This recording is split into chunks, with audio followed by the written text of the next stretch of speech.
కీర్తనల గ్రంథము 21వ అధ్యాయము. యెహోవా, రాజు నీ బలమును బట్టి సంతోషించుచున్నాడు, నీ రక్షణను బట్టి అతడు ఎంతో హర్షించుచున్నాడు.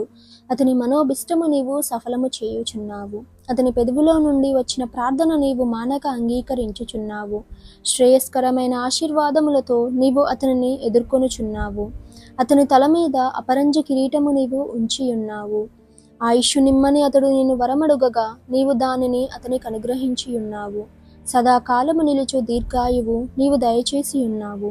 నీ రక్షణ వలన అతనికి గొప్ప మహిమ కలిగెను. గౌరవ ప్రభావములను నీవు అతనికి ధరింపజేసి ఉన్నావు. నిత్యము ఆశీర్వాదకారకుడుగా నుండునట్లు నీవు అతని నియమించి ఉన్నావు.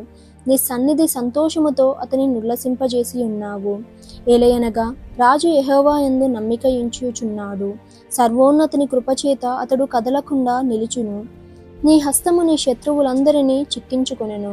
నీ దక్షిణ హస్తము నిన్ను ద్వేషించు వారిని చిక్కించుకొనెను. నీవు ప్రత్యక్షమైనప్పుడు వారి అగ్నిగుండము వలె అగుదురు.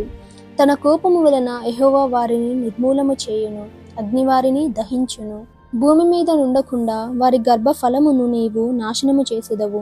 నరులలో నుండకుండా వారి సంతానమును నశింపజేసెదవు. వారు నీకు కీడు చేయవలెనని ఉద్దేశించిరి, దురుపాయము పన్నిరి, కానీ దానిని కొనసాగింపలేకపోయిరి.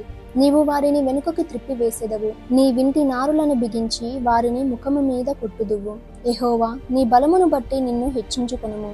మేము గానము చేయుచు నీ పరాక్రమమును కీర్తించెదము.